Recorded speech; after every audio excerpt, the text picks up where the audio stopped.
Aroma rempah dari rendang yang dimasak perlahan menyatu dengan wangi melati dari taman belakang, menciptakan keharuman yang menenangkan di seluruh penjuru rumah. Kania memeriksa sekali lagi meja makan yang telah ia tata dengan cermat. Piring porselen terbaik, gelas kristal yang berkilau, dan sepasang lilin ramping di tengahnya, siap dinyalakan untuk merayakan 15 tahun pernikahannya dengan Danurdana. Semuanya sempurna, sebuah cerminan dari kehidupan yang telah ia bangun dengan sabar dan penuh cinta. Selama 15 tahun, dunianya berpusat pada Danurdana dan Jaya Sentosa Group, perusahaan warisan keluarga suaminya. Ia ingat saat-saat awal pernikahan mereka, ketika perusahaan itu masih berjuang untuk mendapatkan posisi di pasar. Ia, seorang analis keuangan yang cemerlang di masa mudanya, dengan sukarela meninggalkan karirnya untuk berdiri di belakang Danurdana. Ia menjadi penasihatnya yang tak terlihat, menghabiskan malam-malam tanpa tidur untuk menganalisis laporan keuangan, menyusun strategi pasar, dan mempersiapkan presentasi yang membuat Danurdana tampak jenius di mata dewan direksi dan investor. Semua orang melihat Danurdana sebagai nahoda yang hebat. Tidak ada yang tahu bahwa Kania adalah kompas dan peta yang menuntun arah kapalnya. Ia tidak pernah menginginkan pengakuan. Kebahagiaan dan kesuksesan Danurdana sudah cukup untuknya.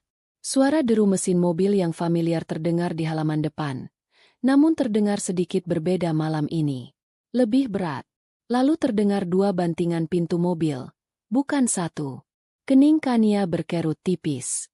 Mungkin Danurdana bersama salah satu stafnya. Ia merapikan blus sutra yang dikenakannya dan berjalan ke pintu depan dengan senyum yang telah ia siapkan. Pintu terbuka, dan senyum di wajahnya membeku.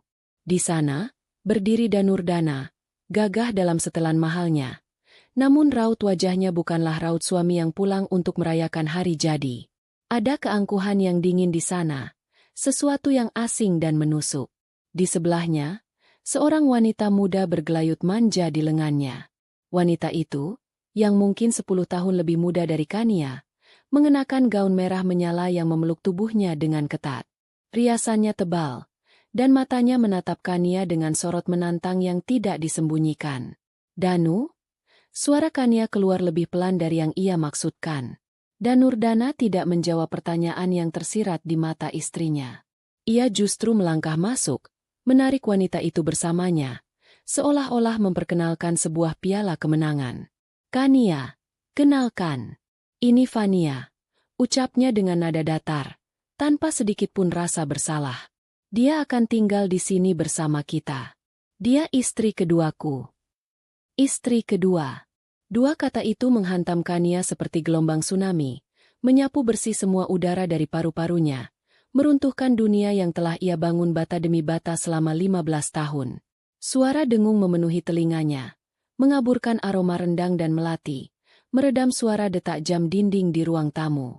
Ia bisa merasakan darahnya surut dari wajahnya. Tangannya yang terkulai di sisi tubuhnya terasa dingin seperti es. Ia menatap Danurdana, mencari secercah kebohongan, sebuah lelucon yang kejam, tapi yang ia temukan hanyalah dinding es yang tak bisa ditembus.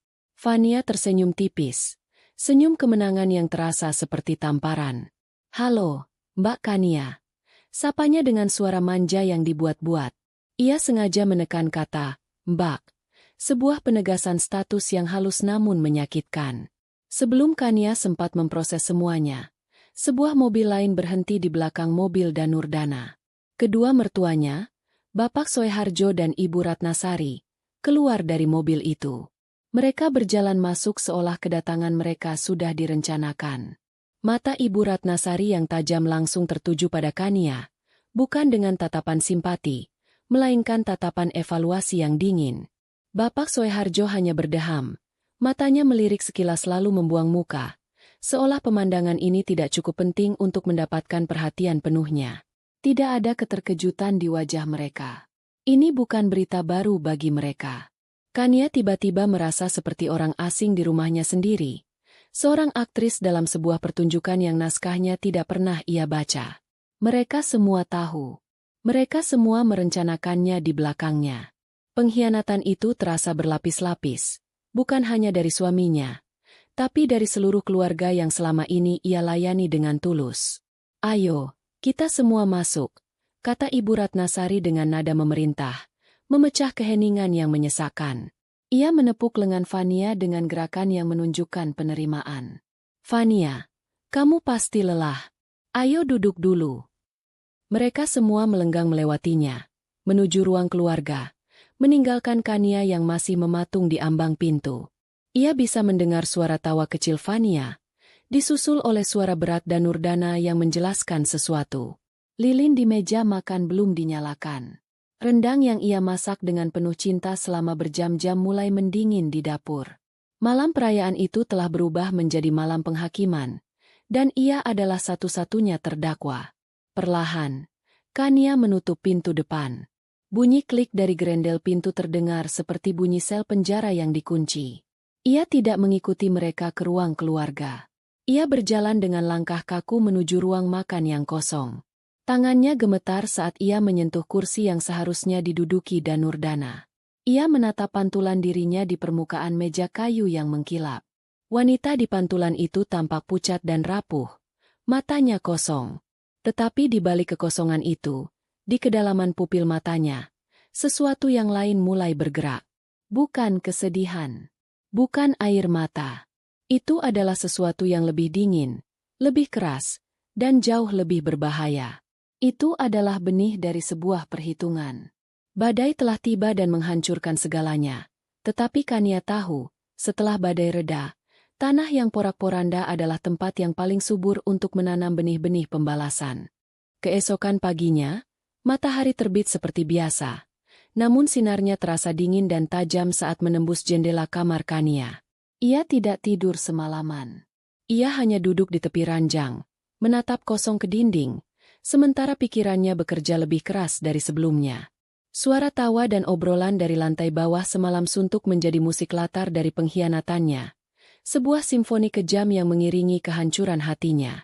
Sekitar pukul 9, seorang pelayan mengetuk pintunya. "Nyonya." Ibu Ratnasari meminta Nyonya untuk turun ke ruang keluarga. Semuanya sudah berkumpul.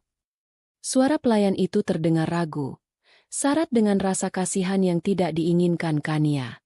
Ia menarik napas dalam-dalam, menenangkan detak jantungnya yang berpacu. Ini saatnya. Ia tidak akan datang sebagai korban yang menangis. Ia akan datang sebagai pengamat. Ia memilih gaun rumah yang paling sederhana, mengikat rambutnya ke belakang dengan rapi, dan tidak memoleskan riasan apapun di wajahnya. Ia ingin mereka melihatnya apa adanya, tanpa topeng. Ruang keluarga yang megah terasa menyesakkan. Danurdana duduk di sofa utama, tampak segar dan berkuasa. Di sampingnya, Fania duduk dengan postur angkuh, mengenakan pakaian sutra yang jelas mahal. Tangannya sesekali menyentuh lengan Danurdana dengan posesif. Bapak Soeharjo duduk di kursi tunggal, membaca koran bisnis seolah tidak ada hal penting yang sedang terjadi. Dan Ibu Ratnasari, sang ratu keluarga, duduk tegak di seberang mereka. Matanya menatap tajam ke arah Kania saat ia masuk. Beberapa paman dan bibi Danurdana juga hadir, melengkapi formasi tim penghakiman. Kania tidak diberi kesempatan untuk duduk. Ia berdiri di tengah ruangan, merasa seperti sedang berada di pengadilan. Ibu Ratnasari berdeham, meletakkan cangkir tehnya dengan denting pelan. "Kania," mulainya. Suaranya dingin dan tanpa emosi. "Kami harap kamu sudah menggunakan waktumu semalam untuk berpikir jernih. Apa yang terjadi adalah sebuah keniscayaan. Seorang pria dengan status dan tanggung jawab seperti Danurdana membutuhkan lebih dari satu pilar untuk menopang warisan dan masa depannya. Jaya Sentosa Group semakin besar, dan Danurdana membutuhkan dukungan penuh, baik di kantor maupun di rumah." Setiap kata yang keluar dari mulut mertuanya terasa seperti cambukan. Mereka membungkus perselingkuhan dan pengkhianatan dengan logika bisnis yang keji. "Fania bukan sekadar wanita biasa," lanjutnya, melirik sekilas ke arah Fania dengan senyum tipis. "Dia putri dari rekan bisnis penting. Pernikahan ini akan memperkuat aliansi perusahaan kita. Ini semua demi kebaikan keluarga. Demi kebaikanmu juga." Kania tetap diam, matanya menatap lurus ke arah Ibu Ratnasari, menyerap setiap kata, setiap ekspresi, setiap kebohongan yang mereka sajikan. "Tentu kami tidak akan menelantarkanmu," kata Danurdana akhirnya. Suaranya terdengar merendahkan. Ia bahkan tidak menatap mata Kania. Pandangannya tertuju pada sebuah titik di dinding di belakangnya. Kamu akan tetap tinggal di sini, di paviliun belakang. Semua kebutuhanmu akan dijamin. Mobil, supir, tunjangan bulanan yang lebih dari cukup. Anggap saja ini sebagai pensiun dini yang sangat nyaman. Kamu tidak perlu lagi mengurusi urusan rumah tangga atau perusahaan. Fania yang akan mengambil alih peran itu. Tugasmu hanya satu, bersikap tenang, menerima keadaan, dan jangan membuat masalah. Jaga nama baik keluarga. Itu adalah vonisnya. Dibuang ke paviliun belakang seperti barang antik yang sudah tidak layak dipajang. Perannya sebagai istri, sebagai mitra, sebagai jantung dari rumah ini, telah dicabut paksa dan diberikan kepada orang lain di depan matanya. Dan mereka mengharapkannya untuk menerima semua itu dengan senyuman demi nama baik keluarga. Fania, yang sedari tadi diam, akhirnya angkat bicara. Mbak Kania tidak perlu khawatir. Saya akan merawat Mas Danu dengan baik, katanya dengan nada manis yang palsu, sebuah penegasan kejam akan kemenangannya. Rasa mual naik ke tenggorokan Kania, namun ia menekannya dengan paksa. Menangis atau berteriak sekarang hanya akan memberi mereka kepuasan. Kelemahan bukanlah pilihan. Ia membiarkan keheningan menggantung sejenak, membiarkan mereka semua menatapnya, menunggu responsnya, menunggu ia pecah. Tapi ia tidak pecah. Sebaliknya, sesuatu di dalam dirinya mengeras. Rasa sakit yang luar biasa itu mulai mengkristal, berubah dari cairan panas yang membakar menjadi bongkahan es yang tajam dan dingin.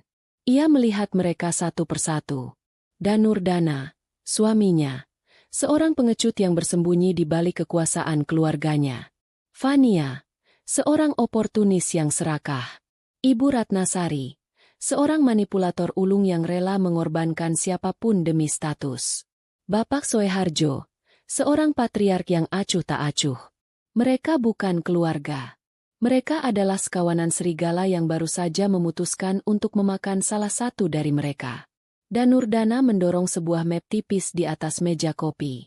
Ini surat perjanjian. Isinya hanya formalitas. Menyatakan persetujuanmu atas poligami ini dan pengaturan hak-hakmu ke depannya. Tanda tangani, dan kita selesaikan semua ini dengan damai. Mata Kania terpaku pada map itu. Itulah paku terakhir untuk peti matinya. Mereka tidak hanya menghinanya. Mereka ingin ia melegalkan penghinaan itu dengan tangannya sendiri. Ia akhirnya bergerak. Ia melangkah maju, bukan untuk mengambil pulpen, tetapi untuk menatap Danurdana tepat di matanya untuk pertama kalinya sejak semalam. Danurdana sedikit terkejut dengan tatapan langsung itu. Tatapan yang tidak lagi berisi cinta atau kehangatan, melainkan sesuatu yang kosong dan tak terbaca. Saya butuh waktu untuk berpikir, ucap Kania. Suaranya stabil, tanpa getaran, begitu dingin hingga membuat beberapa orang di ruangan itu merasa tidak nyaman. Tanpa menunggu jawaban, ia berbalik dan berjalan keluar dari ruang keluarga itu, meninggalkan mereka dalam kebingungan atas reaksinya yang tak terduga. Mereka mengira ia akan menangis, memohon, atau mengamuk. Keheningan dan ketenangannya justru terasa lebih mengancam. Kembali di dalam kamarnya, ia mengunci pintu. Ia tidak berlari ke tempat tidur untuk menangis. Ia berjalan lurus ke meja kerjanya dan membuka laptopnya. Tangannya bergerak dengan mantap di atas keyboard. Ia tidak membuka album foto kenangan. Ia membuka platform perdagangan saham. Di layar, grafik saham Jaya Sentosa Group dengan kode Jaya tampak kokoh, berwarna hijau, sedikit naik dari penutupan kemarin. Ia menatap grafik itu lama sekali. Grafik yang setiap lekuknya ia pahami. Ia tahu kapan harus membeli, kapan harus menahan, kapan harus melepas. Ia yang telah memberi saran pada Danurdana untuk melakukan akuisisi strategis 2 tahun lalu yang membuat harga saham itu meroket. Ia yang mengingatkan Danurdana tentang risiko pasar derivatif yang dihindari perusahaan dan menyelamatkannya dari kerugian besar saat krisis. Kontribusinya tidak pernah tercatat di laporan tahunan manapun, tetapi tercetak jelas dalam setiap kenaikan nilai saham itu. Saham itu adalah darah dan keringatnya. Dan sekarang, Saham itu menjadi simbol dari semua yang telah direnggut darinya. Mereka telah menjatuhkan vonis padanya. Sekarang, gilirannya untuk menjadi hakim dan juri. Bara api di dalam hatinya tidak lagi sekadar menyala. Ia telah menjadi kobaran api yang siap membakar seluruh kerajaan mereka hingga menjadi abu. Ia membuka aplikasi pesan transkripsi dan mengetik sebuah nama yang sudah lama tidak ia hubungi. Gilang, aku butuh bantuanmu. Ini sangat penting. Pesan terkirim. Dan dengan menekan tombol, kirim, itu. Kania sadar ia baru saja menembakkan peluru pertama dalam sebuah perang yang tidak pernah mereka duga akan datang. Kania memilih sebuah kedai kopi tua di kawasan kota lama, tempat yang jauh dari gemerlap pusat bisnis dan lingkaran sosial Danurdana. Aroma kopi dan tembakau yang pekat menggantung di udara, menempel di dinding kayu yang gelap dan perabotan rotan yang usang. Tempat ini sempurna. Anonim. Sebuah persembunyian di tengah keramaian. Ia duduk di sudut yang remang, secangkir teh hangat di hadapannya, menunggu kedatangan Gilang. 15 menit kemudian, seorang pria dengan perawakan santai namun tatapan mata yang tajam masuk ke dalam kedai. Gil, sahabatnya sejak masa kuliah, dan salah satu pialang saham paling cerdas yang pernah ia kenal. Gilang menatapnya sejenak. Ada sorot prihatin di matanya saat melihat Kania yang tampak lebih tirus dari terakhir kali mereka bertemu. Nia, sapanya pelan, menarik kursi di hadapan Kania. Pesanmu terdengar darurat. Apa yang terjadi? Aku dengar rumor, tapi aku tidak mau percaya. Kania tidak membuang waktu. Dengan suara yang rendah dan terkendali, ia menceritakan semuanya.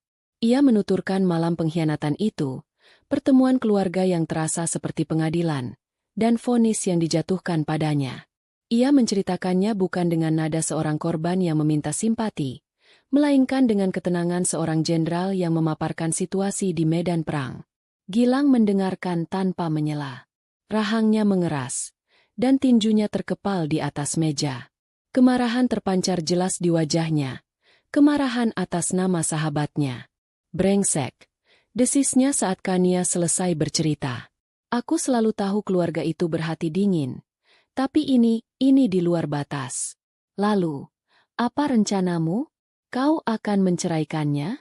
Menuntut Gonogini. Kania menggeleng pelan. Perceraian dan Gonogini hanya akan memberiku uang. Lang. Itu tidak akan cukup. Mereka mengambil 15 tahun hidupku, kehormatanku, dan masa depanku. Mereka mengubahku dari mitra menjadi pajangan, lalu menjadi sampah. Aku tidak mau uang mereka. Aku mau menghancurkan mereka. Aku mau mereka merasakan bagaimana rasanya kehilangan segalanya. Sama seperti yang aku rasakan. Gilang menatapnya lekat.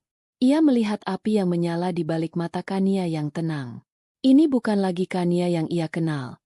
Wanita lembut yang rela mengorbankan segalanya demi cinta.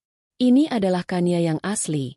Sang ahli strategi yang dulu selalu mengalahkannya dalam setiap simulasi pasar saham di kampus. Apa yang kau butuhkan dariku? Tanya Gilang, suaranya serius. Aku butuh 3 hal, jawab Kania, tubuhnya condong ke depan. Pertama, aku butuh dana perang. Aku punya beberapa aset yang Danurdana dan keluarganya tidak ketahui. Ia mengeluarkan sebuah buku catatan kecil dari tasnya.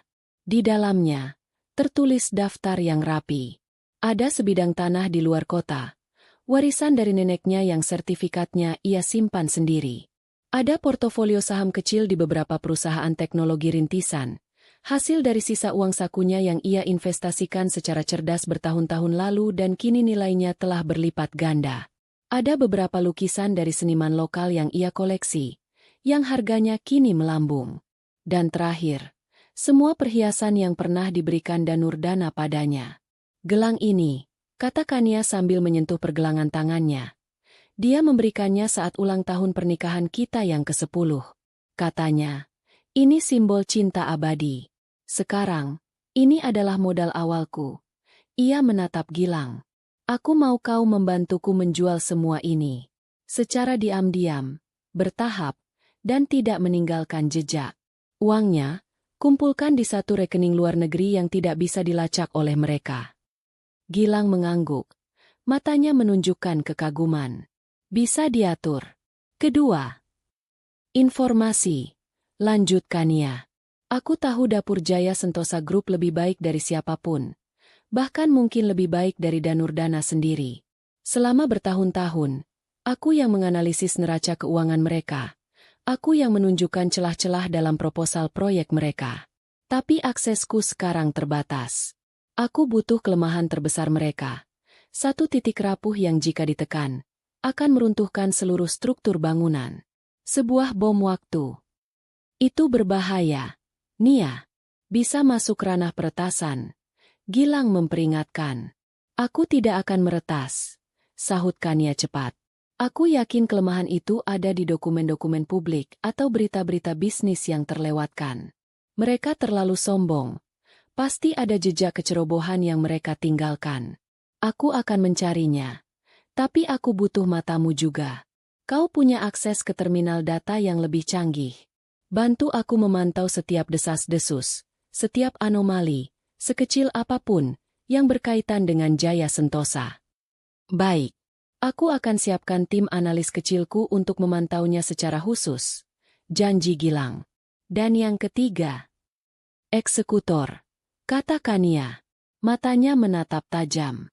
Saat waktunya tiba, aku akan melancarkan serangan di pasar modal. Aku akan melakukan short selling besar-besaran. Tapi aku tidak bisa melakukannya atas namaku. Aku butuh kau menjadi tanganku.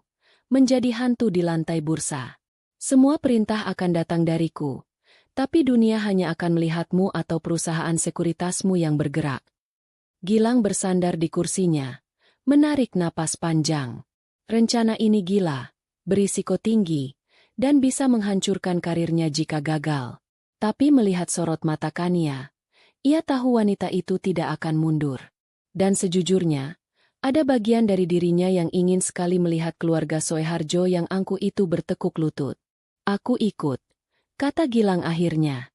Anggap saja ini balas dendamku juga karena mereka telah menyia-nyiakan otak sejenius dirimu selama 15 tahun. Sebuah senyum tipis, yang pertama dalam 2 hari terakhir, tersungging di bibir Kania. Terima kasih, Lang. Aku tidak akan pernah melupakan ini. Setelah pertemuan itu, kehidupan Kania terbelah menjadi 2. Di luar, di rumah megah yang kini terasa seperti sangkar emas, ia adalah Nyonya Kania yang kalah. Ia memindahkan barang-barangnya ke paviliun belakang, sebuah bangunan indah yang terpisah dari rumah utama, yang dulu biasa digunakan untuk tamu penting. Ia memainkan perannya dengan sempurna. Ia tampak murung, pasrah, dan tidak berdaya. Fania, dengan cepat, mengambil alih posisinya sebagai nyonya rumah. Ia mulai merombak dekorasi ruang tamu, mengganti lukisan pemandangan yang disukai Kania dengan potret dirinya dan Danurdana yang mencolok. Ia memecat koki lama dan mempekerjakan yang baru, mengubah menu masakan sesuai seleranya. Ia bahkan mengadakan arisan dengan teman-teman sosialitanya di kolam renang. Tawa mereka yang melengking terdengar sampai ke paviliun Kania. Setiap hari adalah sebuah ujian kesabaran. Kania melihat Danurdana membelikan mobil sport baru untuk Fania, melihat mereka pergi berlibur di akhir pekan ke pulau pribadi, mendengar mereka merencanakan masa depan seolah ia tidak pernah ada. Ibu Ratnasari sesekali mengunjunginya, bukan untuk menghibur, tapi untuk memastikan ia bersikap baik. Saya senang kamu bisa dewasa menerima ini, Kania, kata mertuanya suatu sore dengan nada puas. Ini yang terbaik untuk semua. Kania hanya tersenyum tipis dan mengangguk, sementara di dalam hatinya, setiap penghinaan itu ia catat. Setiap senyum kemenangan Fania, setiap tatapan meremehkan Danurdana, setiap kata manis berbisa dari Ibu Ratnasari, semuanya menjadi bahan bakar untuk mesin pembalasannya. Di dalam paviliunnya, dunianya berbeda. Tempat itu menjadi markas perangnya. Laptopnya hampir tidak pernah mati. Ia dan Gilang berkomunikasi melalui aplikasi pesan transkripsi, bertukar data dan analisis. Gilang melaporkan kemajuan penjualan asetnya. Satu persatu, kepingan demi kepingan, dana perangnya mulai terkumpul.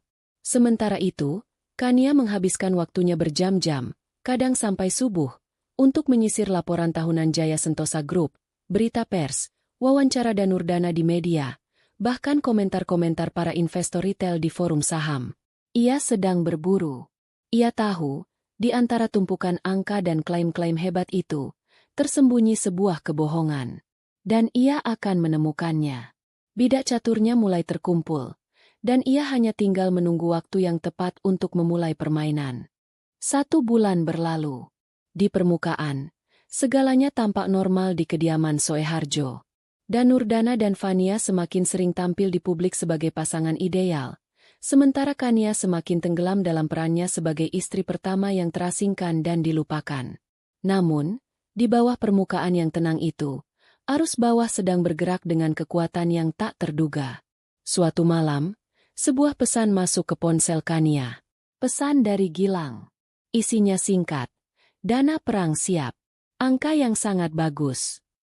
Kania membuka laptopnya dan masuk ke akun terenkripsi yang mereka buat. Matanya terpaku pada deretan angka di layar.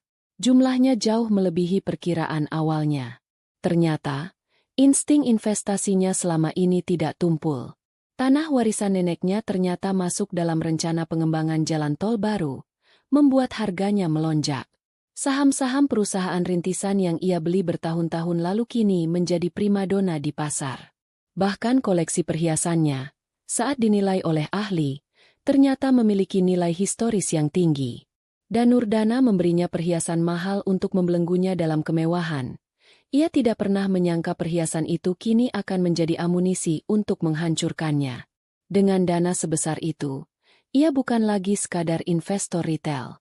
Ia kini memiliki kekuatan untuk membuat gelombang di pasar. Tapi ia tahu, kesabaran adalah kunci. Serangan frontal saat ini akan terlalu gegabah. Ia harus menguji pertahanan lawan terlebih dahulu, melihat seberapa waspada mereka. Gilang, ketiknya. Saatnya membuat getaran pertama. Kita akan mulai dengan short selling skala kecil. 5% dari dana. Tidak lebih. Short selling adalah tindakan menjual saham yang tidak dimiliki, dengan meminjamnya dari pialang. Harapannya adalah harga saham akan turun, sehingga ia bisa membelinya kembali dengan harga lebih murah di kemudian hari, mengembalikannya kepada pialang, dan mengantongi selisihnya sebagai keuntungan. Ini adalah pertaruhan atas kejatuhan sebuah perusahaan. Siap, balas Gilang. Apa pemicunya?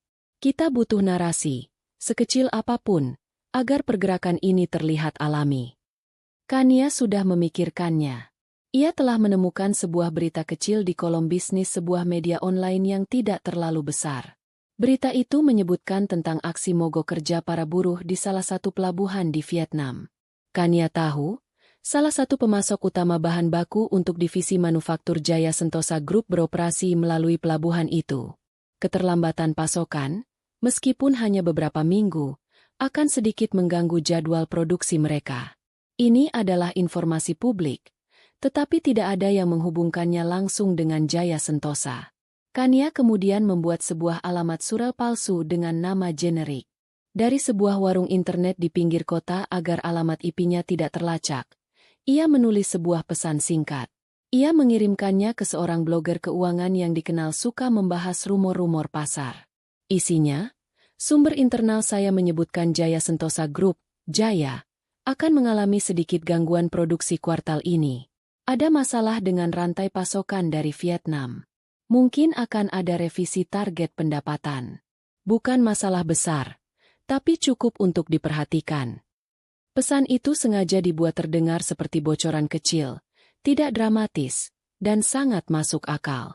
Ia tidak memberikan bukti, hanya sebuah umpan.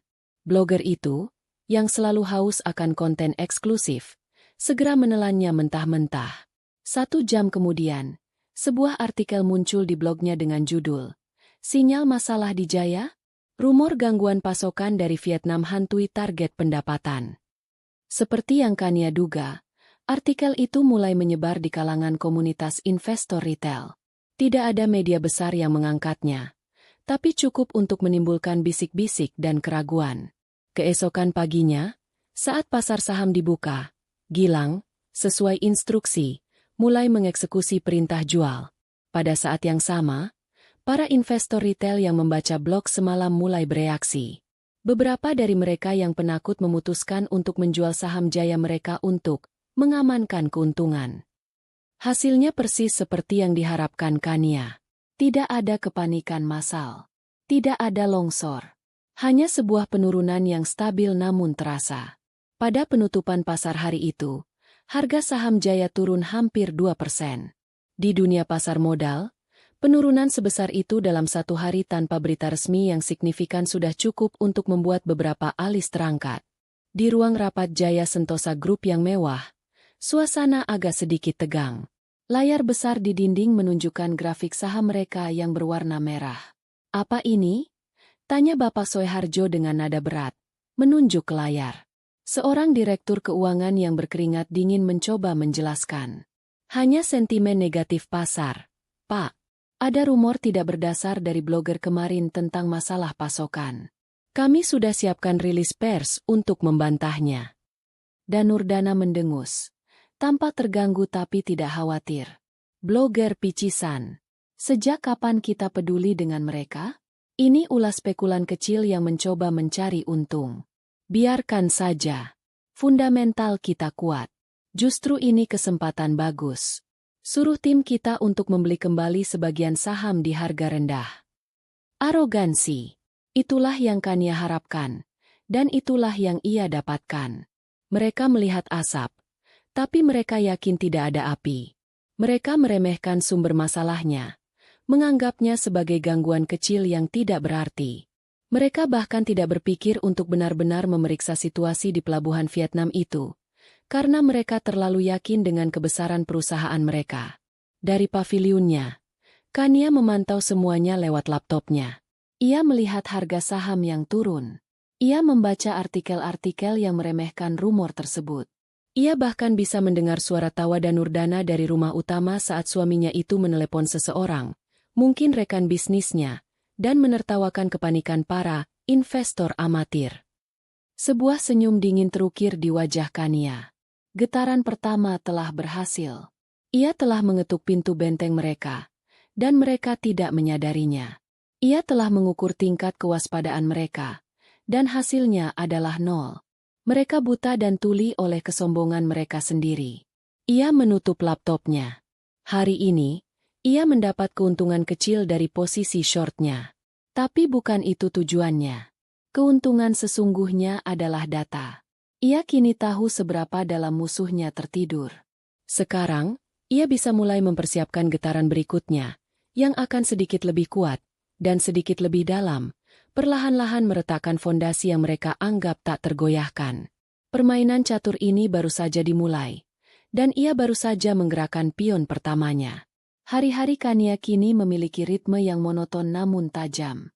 Pagi hari, ia akan berjalan-jalan di taman pavilion, membiarkan para pelayan melihatnya sebagai sosok yang pasrah, yang mengisi waktu dengan kegiatan-kegiatan sepi. Ia akan membaca buku, menyiram tanaman, atau terkadang hanya duduk termenung menatap kolam ikan. Mereka semua, dari Vania hingga tukang kebun, melihatnya dengan tatapan kasihan. Mereka berbisik di belakangnya, mengatakan betapa menyedihkan nasib istri pertama yang setia itu, kini terbuang dan tak berdaya. Kania membiarkan mereka percaya pada sandiwara itu.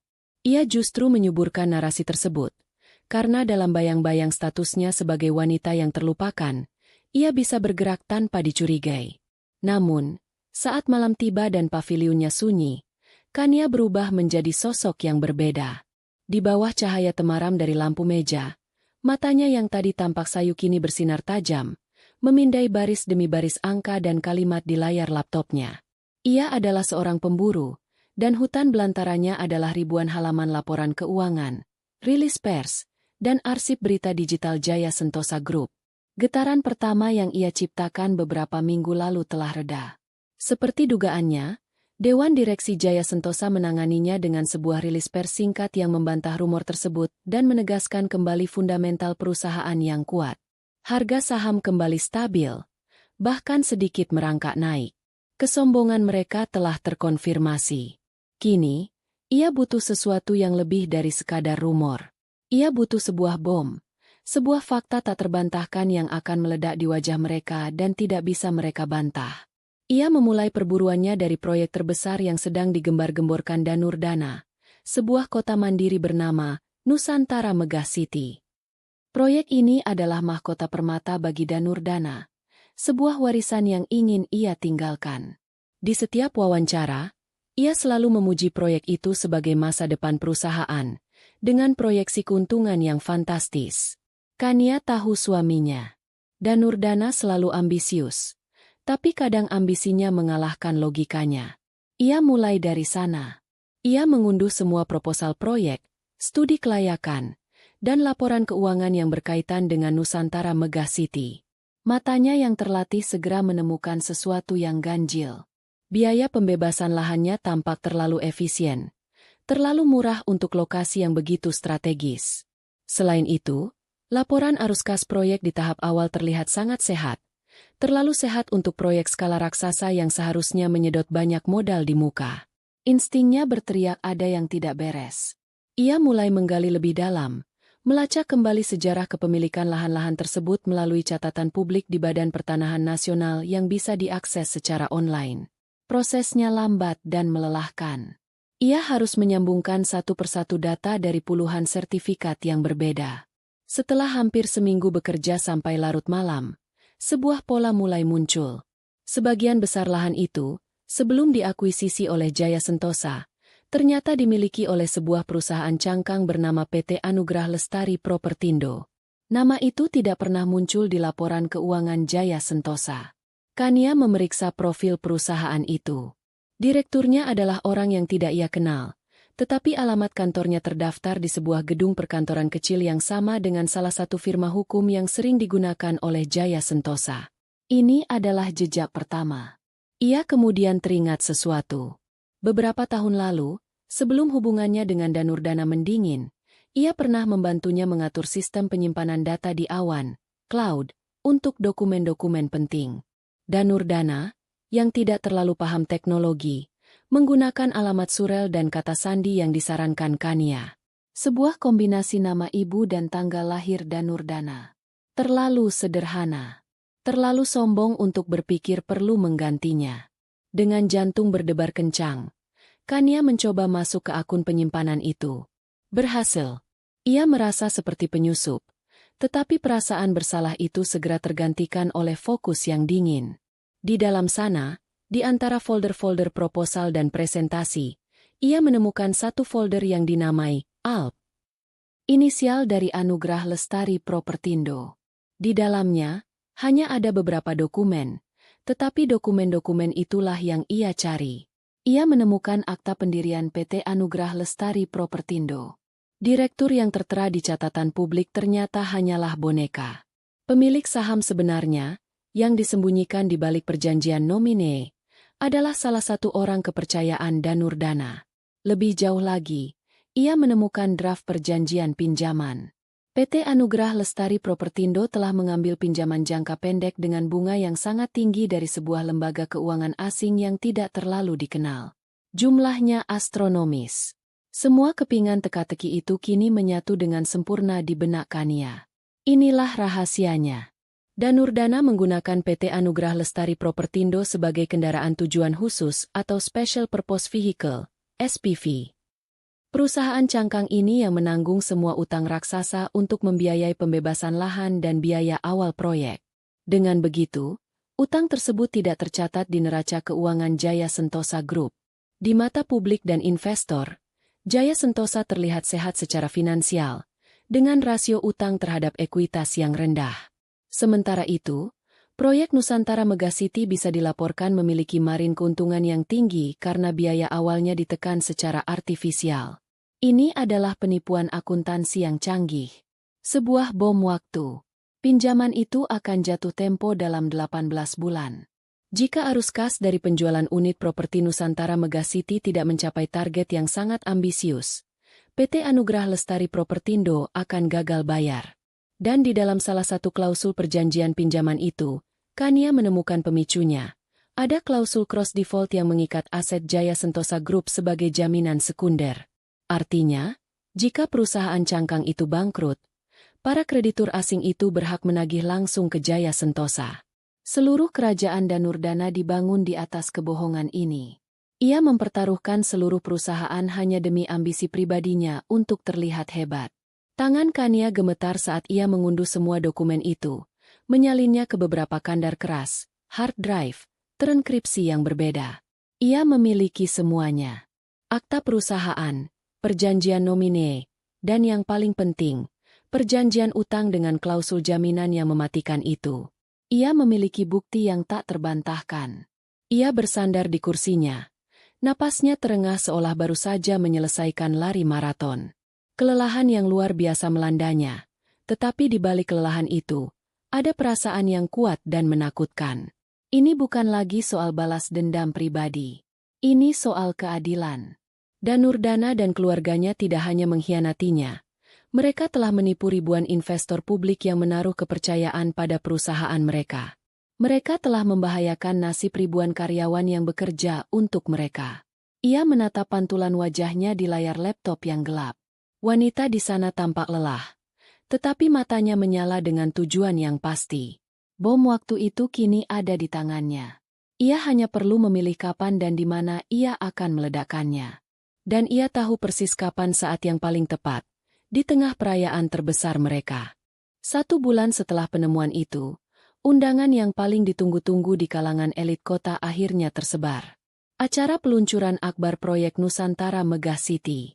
Acara itu dirancang untuk menjadi penegasan supremasi Jaya Sentosa Group, sebuah malam penuh kemegahan yang akan membungkam semua keraguan dan memukau para investor. Danurdana tidak menyia-nyiakan 1 sen pun. Ia menyewa grand ballroom termewah di hotel bintang 5 paling prestisius, mengundang semua orang penting, dari pejabat pemerintah, petinggi bank, investor kakap, hingga seluruh media nasional. Malam itu, dari pavilionnya yang sunyi, Kania menyaksikan semuanya melalui siaran langsung di laptopnya. Kontrasnya begitu menyakitkan. Di layarnya, ia melihat ballroom yang bermandikan cahaya kristal, mendengar alunan musik orkestra yang megah, dan melihat lautan manusia berbalut gaun malam dan tuxedo mahal.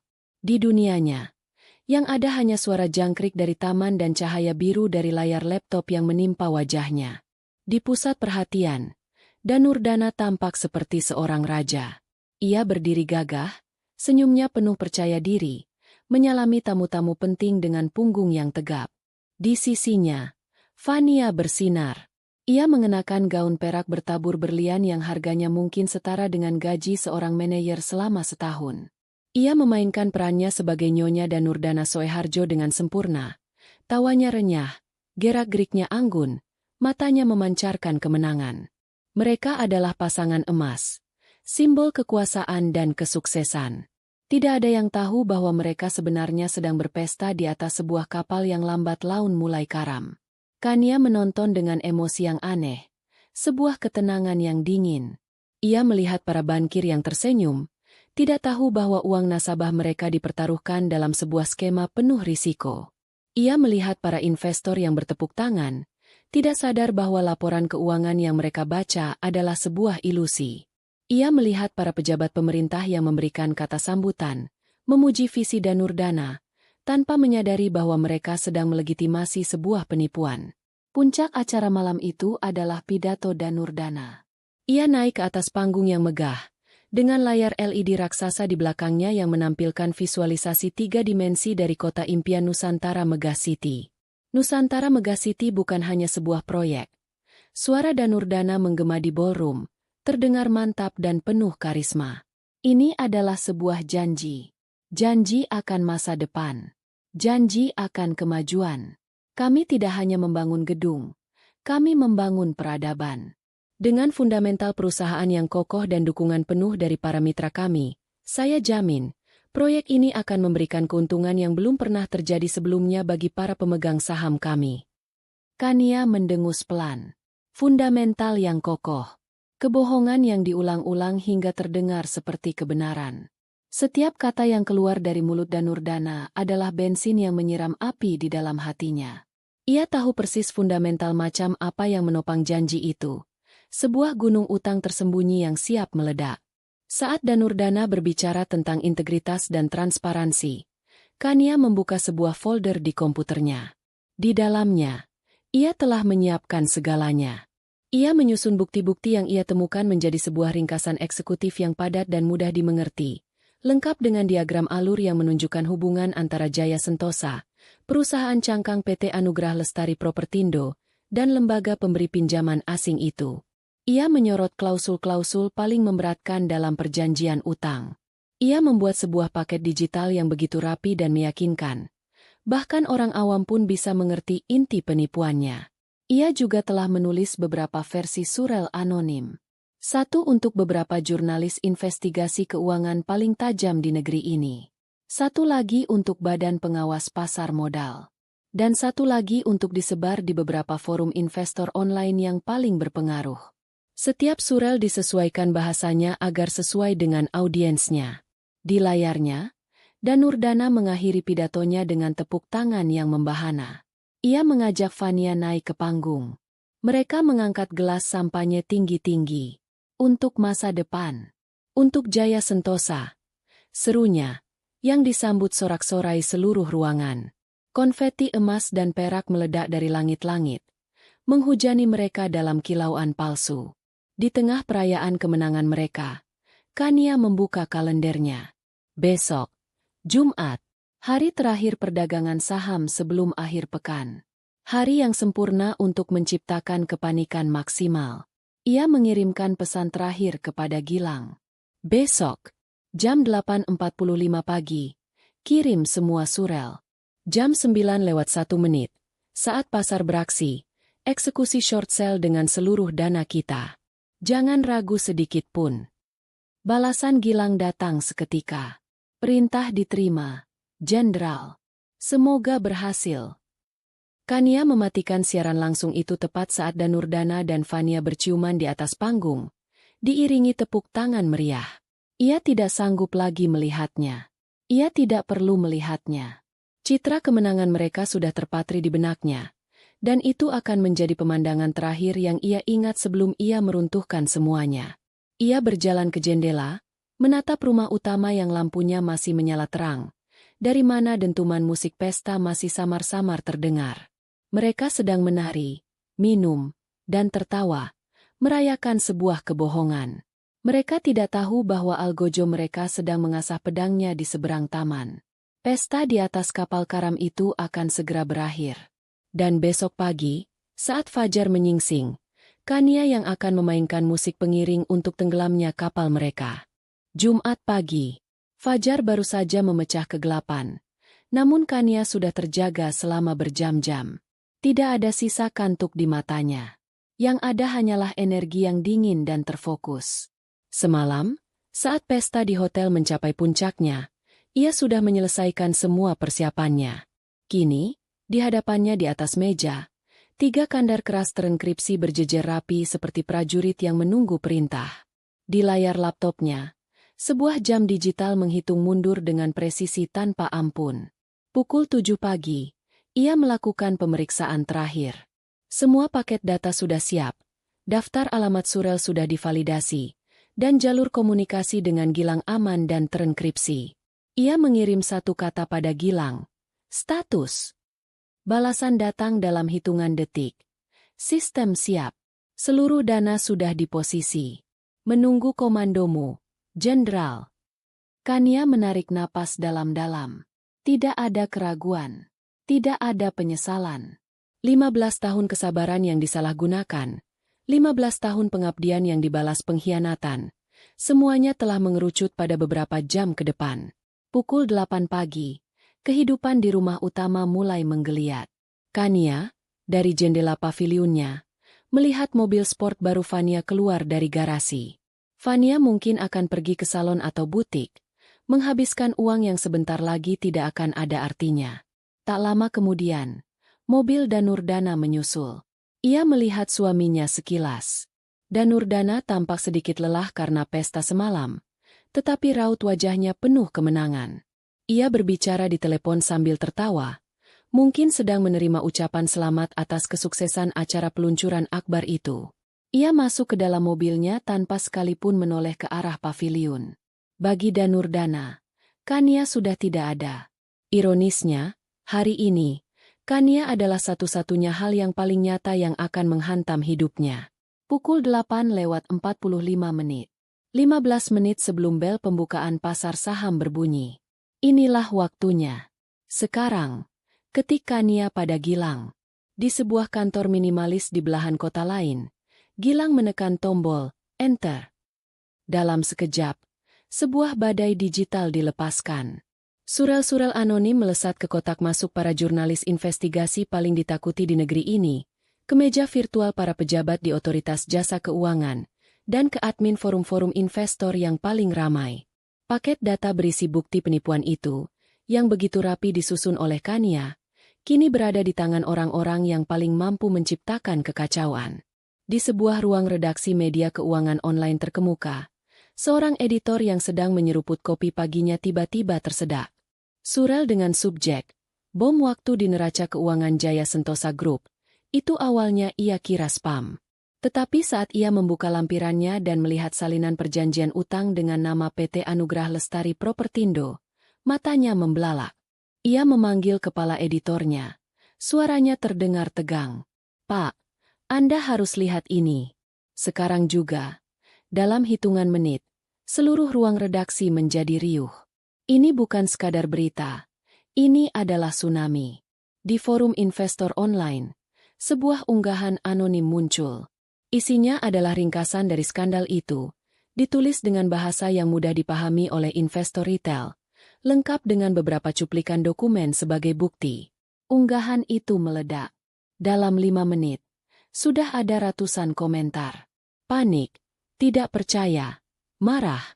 Pukul 9 pagi tepat, lonceng di Bursa Efek Indonesia berbunyi, menandai dimulainya hari perdagangan.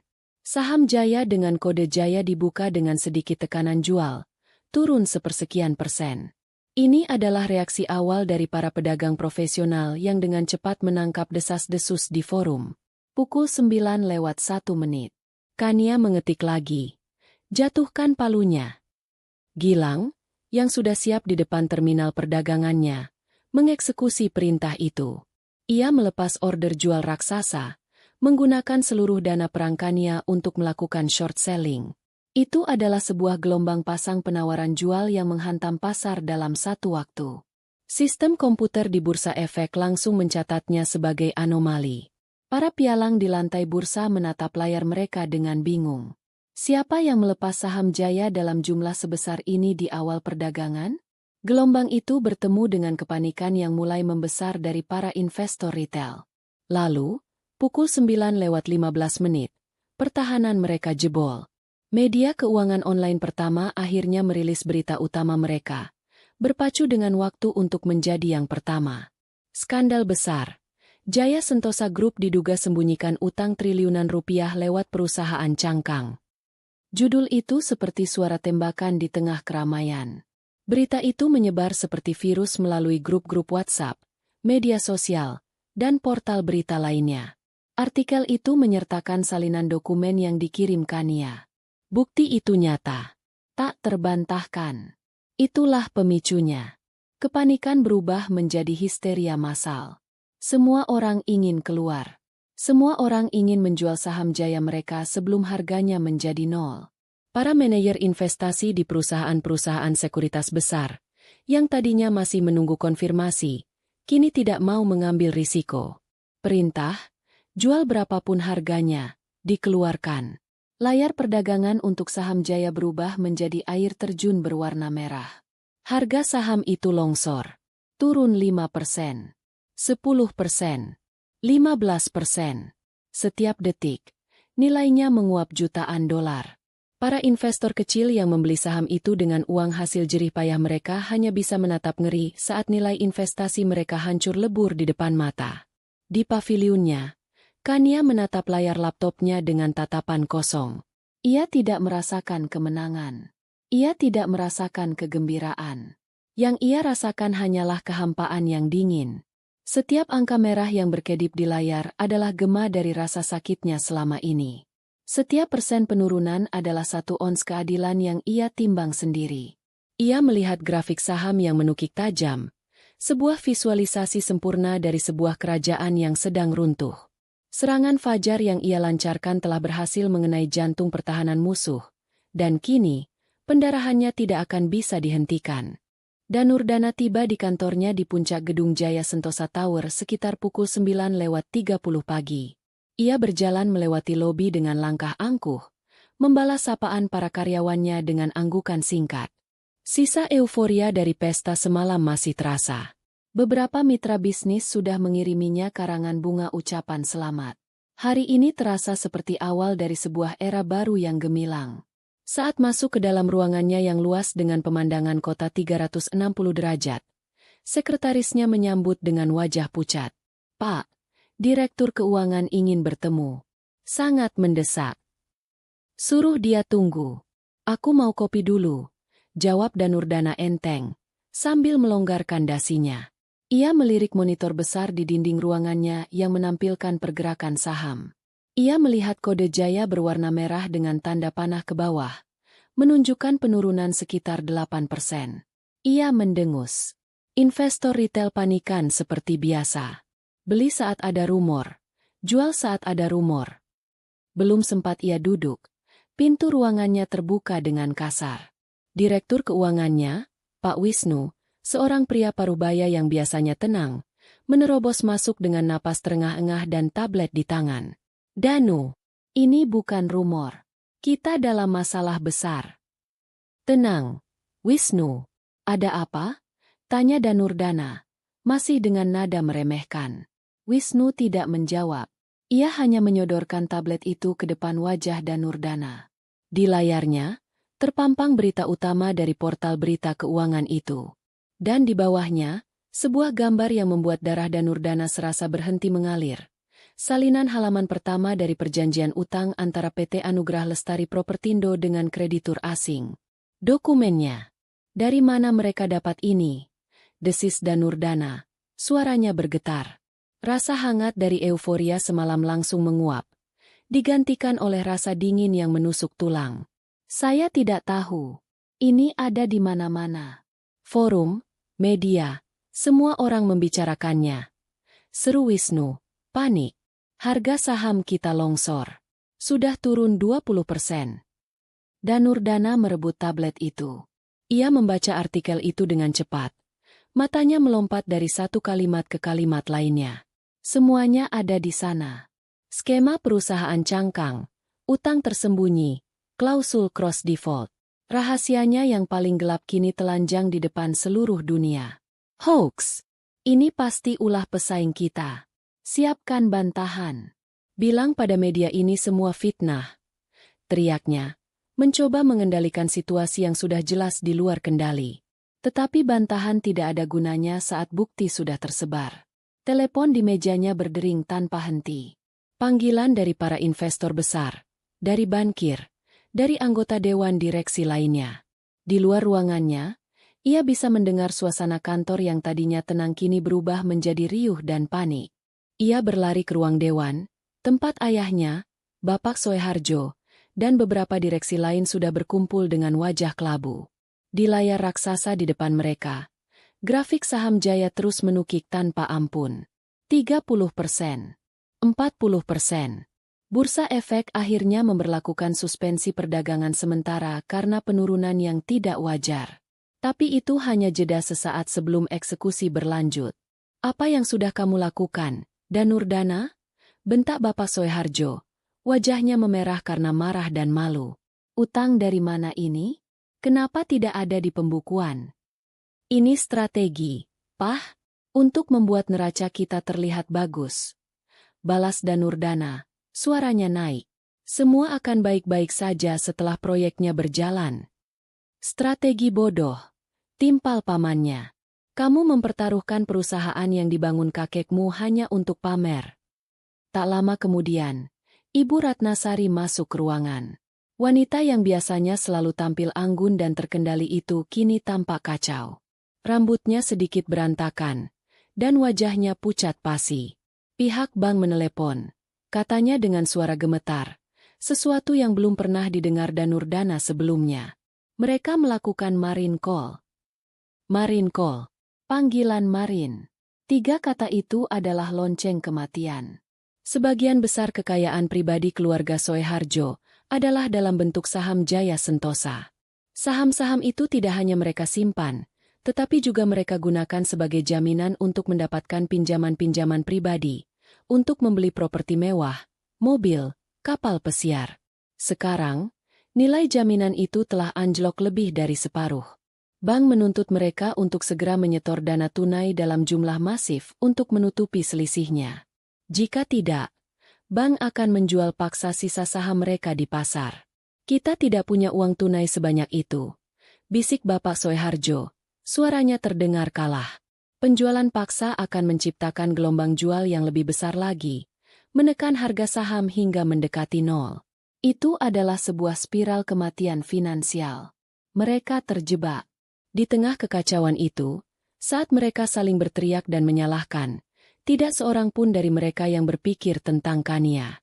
Dalam benak mereka, sumber serangan ini pastilah seorang pesaing bisnis yang kuat, seorang peretas bayaran, atau konspirasi asing.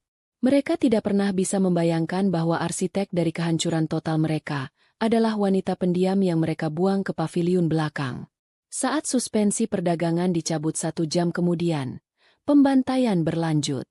Pada penutupan pasar sore itu, saham Jaya Sentosa Group telah kehilangan 73% nilainya. Triliunan rupiah modal pasar telah menguap dalam waktu kurang dari 8 jam. Perusahaan itu, yang tadinya merupakan raksasa properti yang disegani, kini hanyalah sebuah cangkang kosong yang terancam bangkrut. Malam itu, Danurdana duduk sendirian di kantornya yang gelap. Teleponnya sudah berhenti berdering. Tidak ada lagi yang mau bicara padanya. Dari jendelanya, ia bisa melihat gemerlap lampu kota, sebuah pemandangan yang dulu selalu membuatnya merasa berkuasa. Kini, lampu-lampu itu seolah mengejeknya. Ia telah mencapai puncak dunia tadi malam. Hari ini, ia telah jatuh ke dasar jurang yang paling dalam. Kerajaannya telah menjadi debu, dan ia masih tidak tahu siapa yang telah menyalakan apinya. Tsunami merah itu telah menyapu bersih segalanya, meninggalkan kehancuran total dan keheningan yang memekakan telinga. Malam turun di kediaman Soeharjo bukan dengan keanggunan yang biasa, melainkan dengan kegelapan yang pekat dan menyesakan. Lampu-lampu kristal di ruang keluarga yang biasanya bersinar hangat kini terasa dingin dan menyorot tajam, menerangi sebuah panggung kehancuran. Keluarga yang tadinya merupakan simbol kekuasaan dan kebanggaan kini tak lebih dari sekumpulan orang-orang yang kalah, terkurung dalam reruntuhan istana mereka sendiri. Bapak Soeharjo duduk merosot di kursi kesayangannya. Wajahnya yang dulu keras dan berwibawa kini tampak abu-abu dan kuyu.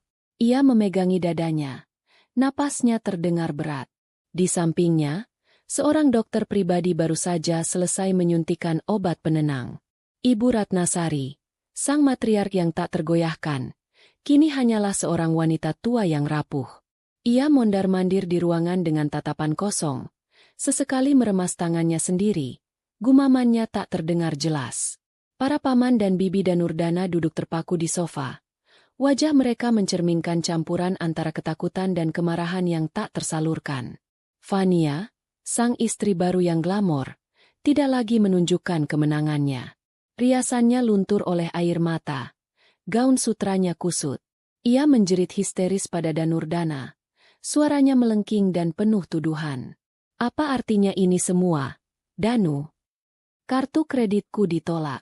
Butik-butik langgananku tidak mau lagi mencatat tagihanku. Kamu bilang aku akan hidup seperti ratu. Ini bukan kehidupan ratu. Ini neraka. Danurdana tidak menjawab. Ia berdiri di dekat jendela besar yang menghadap ke taman. Punggungnya menghadap ke ruangan. Ia menatap kegelapan di luar. Namun yang ia lihat hanyalah pantulan dirinya yang hancur di kaca. Seharian ia habiskan untuk mencoba memadamkan api, menelepon bankir, memohon pada investor, mencari celah hukum. Semuanya sia-sia. Kerajaannya telah menjadi abu dalam hitungan jam. Ia bukan lagi seorang raja. Ia adalah seorang pecundang. Setiap teriakan Fania terasa seperti paku yang menancap di kepalanya. Ini semua salahmu, teriak Fania lagi, menunjuk Danurdana. Ambisimu yang gila telah menghancurkan kita semua. Diam. bentak Danurdana. Akhirnya berbalik. Matanya merah dan liar. Kamu pikir aku menginginkan ini? Kamu hanya peduli pada uangmu, perhiasanmu, gaya hidupmu. Kamu tidak pernah peduli padaku atau perusahaan ini. Setidaknya aku tidak menipu seluruh dunia, balas Fania sengit. Pertengkaran itu mungkin akan terus berlanjut jika bukan karena suara derit pelan dari pintu utama yang terbuka. Semua orang sontak menoleh. Keheningan yang tiba-tiba terasa lebih memekakan daripada teriakan mereka. Di ambang pintu, berdiri Kania. Ia mengenakan gaun linen sederhana berwarna krem. Rambutnya tergerai rapi di bahunya. Tidak ada perhiasan yang mencolok. Tidak ada riasan yang tebal. Ia tampak tenang, anggun, dan sangat kontras dengan kekacauan di dalam ruangan. Kehadirannya begitu tak terduga, begitu tidak pada tempatnya, hingga semua orang hanya bisa menatapnya dengan mulut sedikit terbuka. Seolah-olah hantu dari masa lalu baru saja mewujudkan diri di tengah-tengah pemakaman mereka. Danurdana adalah yang pertama pulih dari keterkejutannya. Amarahnya yang tadinya ditujukan pada Fania kini menemukan target baru yang lebih fokus. Mau apa kau di sini? Desisnya. Suaranya serak. Datang untuk menertawakan kami? Menikmati pertunjukan ini? Pergi. Kau sudah tidak punya tempat di sini. Kania tidak terpengaruh oleh kata-katanya. Ia melangkah masuk dengan ketenangan yang menakutkan. Sepatunya tidak menimbulkan suara di lantai marmer yang dingin. Matanya tidak menunjukkan kebencian atau kemenangan. Hanya sebuah ketenangan yang dalam, seperti permukaan danau beku yang menyembunyikan kekuatan dahsyat di bawahnya. Ia berjalan melewati mereka semua, menuju meja kopi besar di tengah ruangan, pusat dari lingkaran kehancuran mereka. Saya tidak datang untuk tertawa, ucapnya. Suaranya jernih dan stabil, membelah keheningan yang tegang. Saya datang untuk menutup sebuah bab. Ibu Ratnasari menatapnya dengan tatapan aneh. Di tengah keputusasaannya, secercah harapan gila mungkin terlintas di benaknya. Mungkinkah Kania, dengan kecerdasannya, datang untuk membantu? Kania, bisiknya, suaranya parau. Jika ada yang bisa kau lakukan. Kania menoleh pada mantan mertuanya, dan untuk sesaat, ada kilas balik rasa sakit di matanya. Tapi itu cepat berlalu. Tidak ada lagi yang bisa saya lakukan untuk Anda, Bu. Sudah terlambat. Ia meletakkan tas tangannya yang kecil di atas meja. Dari dalamnya, ia mengeluarkan sebuah tablet tipis berwarna hitam. Ia menyalakannya. Layarnya bersinar, menampilkan sebuah antarmuka yang sederhana namun sangat jelas. Kalian semua pasti bertanya-tanya, siapa yang melakukan ini? Kata Kania, matanya menyapu setiap wajah di ruangan itu. Kalian menyalahkan pesaing. Kalian menuduh adanya konspirasi. Kalian tidak pernah berpikir untuk melihat lebih dekat ke rumah. Ia meletakkan tablet itu di atas meja. Layarnya menghadap ke atas agar semua orang bisa melihat. Tidak ada yang bergerak untuk mengambilnya. Mereka hanya menatap benda itu seolah-olah itu adalah bom. Di layar, sebuah grafik muncul. Grafik harga saham Jaya yang menukik tajam. Di bawahnya, sebuah grafik lain muncul, yang merupakan cerminan kebalikannya. Sebuah garis yang menanjak tajam. Diberi label, keuntungan posisi jual. Di sampingnya, tertera angka keuntungan dalam nominal rupiah. Jumlahnya begitu besar hingga membuat mereka semua sesak napas. Lalu, layar berganti, menampilkan sebuah lini massa. Pukul 8.45 pagi, surel anonim dikirim ke media dan regulator. Pukul 9.01 pagi, eksekusi order jual masif dimulai. Pukul 9.15 pagi, berita pertama dirilis. Pukul 9.30 pagi, kepanikan pasar dimulai. Di bagian bawah layar, ada sebuah catatan kecil. Semua transaksi dieksekusi melalui firma sekuritas Cakra Mandiri, atas perintah dari akun klien dengan kode KMI 001. KMI? Bisik Pak Wisnu, direktur keuangan itu. Otaknya yang masih berfungsi mencoba memproses informasi itu. Kania tersenyum tipis. Senyum pertamanya malam itu. Senyum yang tidak mencapai matanya. Kania Mandiri Investama, katanya, menjelaskan inisial itu. Pemahaman itu datang seperti gelombang air bah yang dingin, menyapu bersih sisa-sisa penyangkalan mereka. Kebenarannya begitu mengerikan, begitu di luar nalar, sehingga butuh beberapa detik bagi otak mereka untuk menerimanya. Bukan pesaing, bukan musuh dari luar. Itu adalah Kania. Wanita yang mereka anggap lemah. Istri yang mereka buang. Sosok pendiam di paviliun belakang. Dialah arsiteknya. Dialah algojonya. Bapak Soeharjo terbatuk keras, memegangi dadanya. Fania menutup mulutnya dengan tangan. Matanya membelalak ngeri. Ibu Ratnasari akhirnya jatuh terduduk di sofa, seolah semua tulangnya telah dilunakkan. Dan Nurdana menatap Kania. Benar-benar menatapnya. Mungkin untuk pertama kalinya dalam bertahun-tahun. Ia tidak lagi melihat wanita yang biasa menyiapkan sarapannya, atau membantunya mengoreksi naskah pidato. Ia melihat seorang ahli strategi yang brilian dan tanpa ampun. Ia melihat kekuatan yang selama ini ia sia-siakan. Kekuatan yang kini berbalik untuk menghancurkannya. Kenapa? Bisik Dan Nurdana. Hanya itu kata yang mampu keluar dari mulutnya. Kania akhirnya menatap lurus ke mata mantan suaminya. Kau bertanya kenapa? Danu? Kau membawaku ke puncak gunung. Lalu kau mendorongku jatuh ke jurang dan berharap aku mati dalam diam. Kau salah. Aku tidak mati. Aku belajar terbang dalam perjalananku ke bawah. Ia mengambil kembali tabletnya, memasukkannya ke dalam tas. Pertunjukannya telah selesai. Aku hanya mengambil kembali apa yang seharusnya menjadi milikku, katanya. Suaranya terdengar di seluruh ruangan yang sunyi senyap. 15 tahun hidupku, otakku, kesetiaanku. Keuntungan dari transaksi itu? Anggap saja itu kompensasi dari keringat dan air mataku selama ini. Dan saham kalian yang kini tidak berharga. Ia berhenti sejenak, membiarkan kata-katanya meresap. Ia menatap mereka satu persatu, dari Dan Nurdana, ke Fania, ke ibu dan bapak mertuanya. Anggap saja itu bonus untuk sakit hatiku. Selamat bangkrut, katanya dengan dingin, dan selamat menempuh kemiskinan kalian.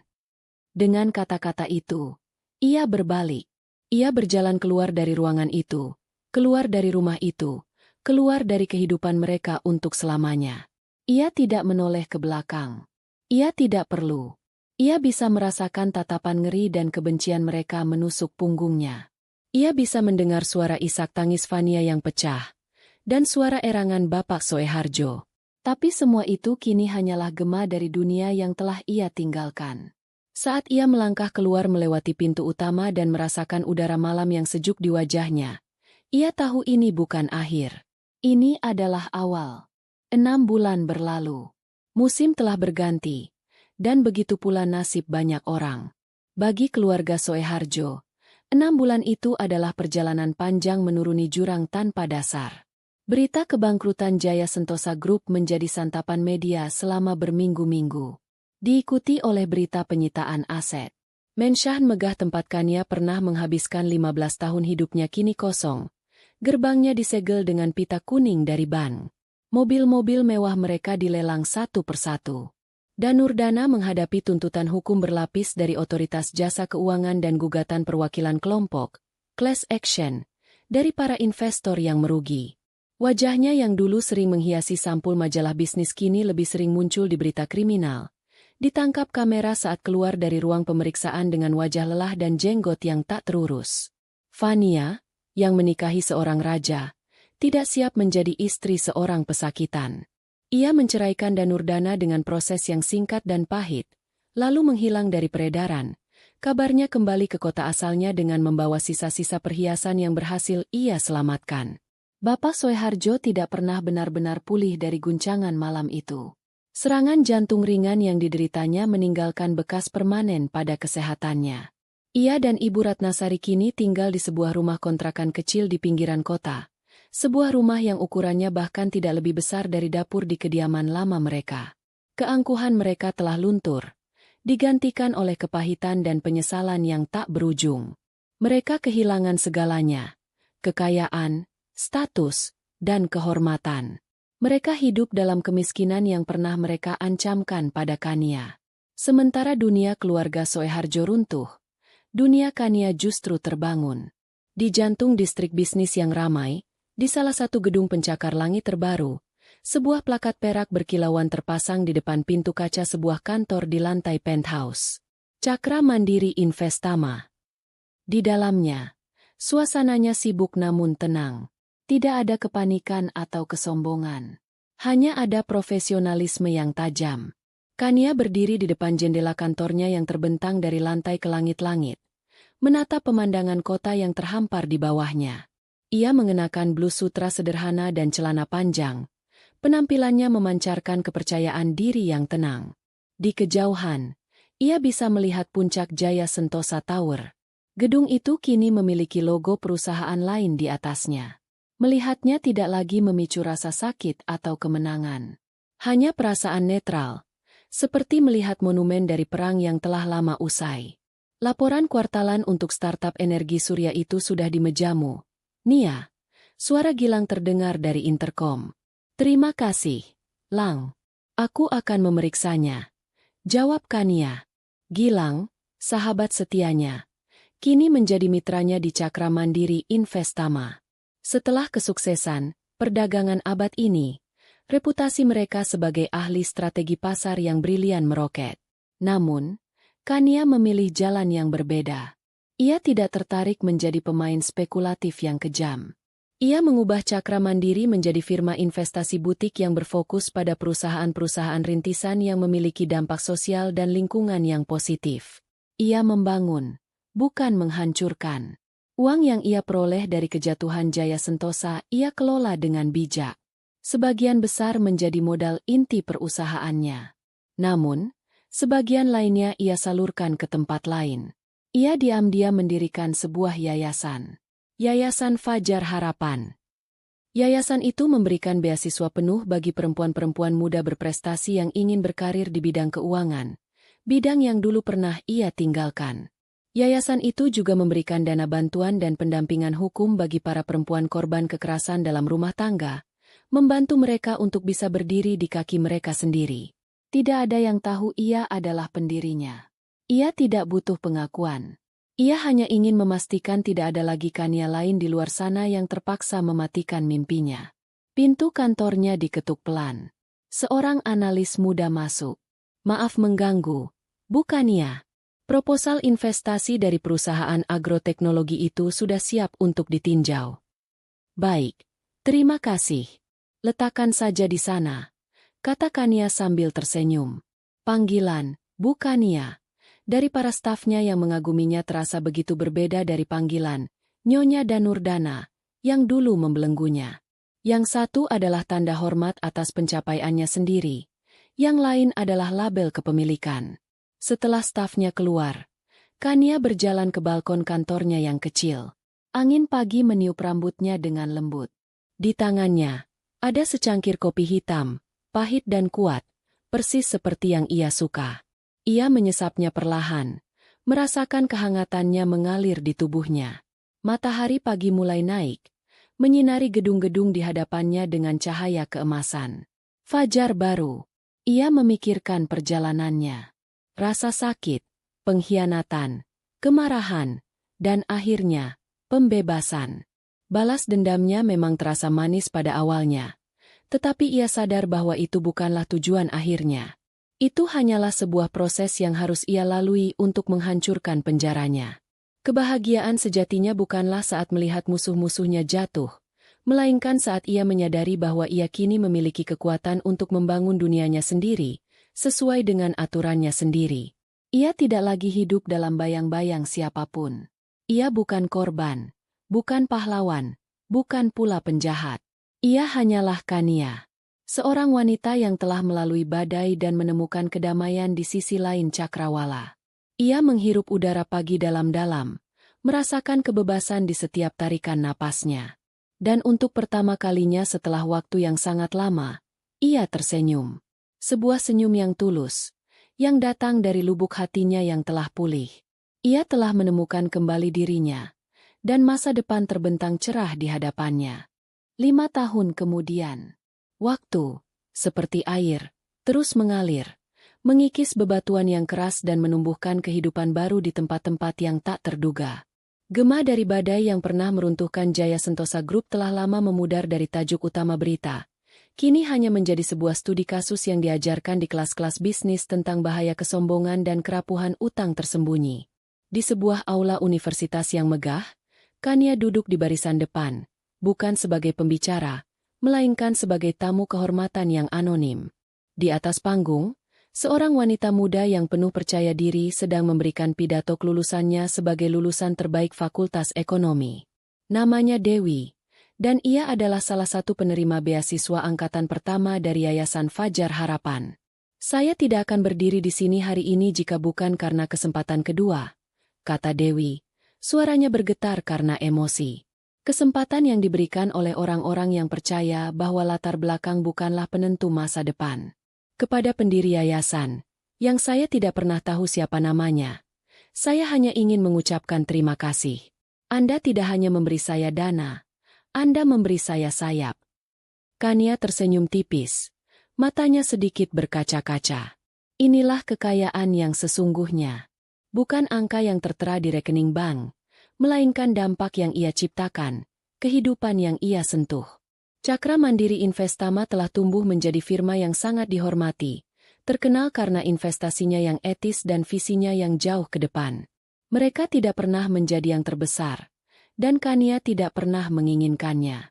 Ia lebih memilih menjadi yang paling bermakna. Kehidupan pribadinya tenang. Ia tidak pernah menikah lagi. Ia menemukan bahwa kesendirian bukanlah kesepian. Ia memiliki Gilang dan keluarganya sebagai sahabat terdekat. Lingkaran kecil para profesional yang ia percaya, dan yang terpenting, ia memiliki dirinya sendiri. Ia menemukan kedamaian dalam rutinitasnya, bekerja dengan penuh gairah di hari kerja, dan menghabiskan akhir pekan dengan membaca buku di apartemennya yang menghadap ke taman, atau sesekali pergi ke sebuah villa kecil yang ia beli di tepi pantai. Ia telah sembuh. Bekas lukanya masih ada, tetapi tidak lagi terasa sakit saat disentuh. Itu hanyalah pengingat akan kekuatan yang tidak pernah ia tahu ia miliki. Nasib keluarga Soeharjo mengalir ke arah yang berlawanan. Danurdana telah menyelesaikan masa hukuman penjaranya yang diperingan menjadi 2 tahun. Ia keluar sebagai pria yang berbeda. Api di matanya telah padam, digantikan oleh kekosongan yang kusam. Tidak ada perusahaan yang mau mempekerjakannya. Namanya telah menjadi racun di dunia korporat. Suatu sore, seorang manajer muda dari perusahaan rintisan yang didanai oleh Cakra Mandiri sedang menunggu taksi online di lobi sebuah gedung perkantoran. Ia melihat seorang pria parubaya dengan bahu yang terkulai, mengenakan kemeja yang sedikit lusuh, sedang menyerahkan brosur pinjaman online kepada orang-orang yang lewat. Pria itu menghindari kontak mata. Wajahnya selalu menunduk. Manajer muda itu menyipitkan matanya, merasa familiar. Itu Danurdana Soeharjo. Saat tatapan mereka hampir bertemu, Danurdana dengan cepat berbalik dan berjalan pergi, menghilang di antara kerumunan. Ia kini hidup sebagai hantu dari kejayaannya sendiri. Bapak Soeharjo meninggal dunia setahun setelah kebangkrutan perusahaannya. Jantungnya yang lemah tidak sanggup menanggung beban stres dan kehilangan muka. Ibu Ratnasari kini tinggal sendirian di rumah kontrakan yang sama, yang terasa semakin kosong dan sunyi. Ia hidup dari sisa-sisa dana pensiun suaminya yang tidak disita. Setiap hari, ia akan duduk di kursi goyangnya, menatap sebuah foto keluarga berbingkai perak dari masa jaya mereka, saat semua orang tersenyum dan dunia berada di genggaman mereka. Penyesalannya bukanlah karena kejahatan yang telah mereka lakukan, melainkan karena mereka gagal dan tertangkap. Ia tidak pernah mencoba menghubungi Kania. Gengsinya yang tersisa adalah satu-satunya harta yang ia miliki. Fania, setelah perceraiannya, mencoba kembali ke panggung sosialita. Namun, skandal itu menempel padanya seperti noda yang tak bisa hilang. Ia dianggap membawa sial. Setelah beberapa kali gagal, ia akhirnya menikah dengan seorang duda kaya dari kota lain. Kehidupannya tampak nyaman di permukaan, tetapi orang-orang berbisik bahwa suaminya sangat mengontrol, dan Fania sering terlihat di acara-acara dengan senyum yang dipaksakan dan mata yang lelah, selamanya mengejar kilau masa lalu yang tidak akan pernah bisa ia raih kembali. Sore itu, di vilanya di tepi pantai, Kania berjalan menyusuri pasir yang basah. Matahari terbenam melukis langit dengan warna oranye, merah muda, dan ungu. Ombak berdebur lembut di kakinya, seolah membisikkan lagu ketenangan. Ia tidak memikirkan Danurdana, Fania, atau keluarga Soeharjo. Mereka telah menjadi catatan kaki yang tidak penting dalam buku kehidupannya. Ponselnya bergetar di sakunya. Sebuah pesan masuk. Dari Dewi, wisudawan yang tadi pagi ia lihat. Entah bagaimana, gadis itu berhasil mendapatkan nomornya dari Gilang. Ibu Kania, Pak Gilang yang memberitahu saya. Saya tidak tahu harus berkata apa. Terima kasih adalah kata yang terlalu kecil. Ibu adalah inspirasi saya. Saya berjanji akan menggunakan kesempatan ini untuk membantu orang lain, sama seperti ibu membantu saya. Kania membaca pesan itu, dan senyum tulus merekah di wajahnya. Ia tidak membalasnya. Tidak perlu. Ia memasukkan kembali ponselnya ke saku dan melanjutkan langkahnya, menghadap ke ufuk senja yang luas. Ia telah menghancurkan sebuah kerajaan yang dibangun di atas kebohongan, dan dari abunya, ia menumbuhkan sebuah taman yang penuh harapan. Dan di sanalah, di tengah debur ombak dan cahaya matahari terbenam yang hangat, ia menemukan akhir yang bahagia. Bukan akhir seperti di dalam dongeng, tetapi akhir yang nyata, yang ia tulis sendiri. Akhir yang bernama kedamaian.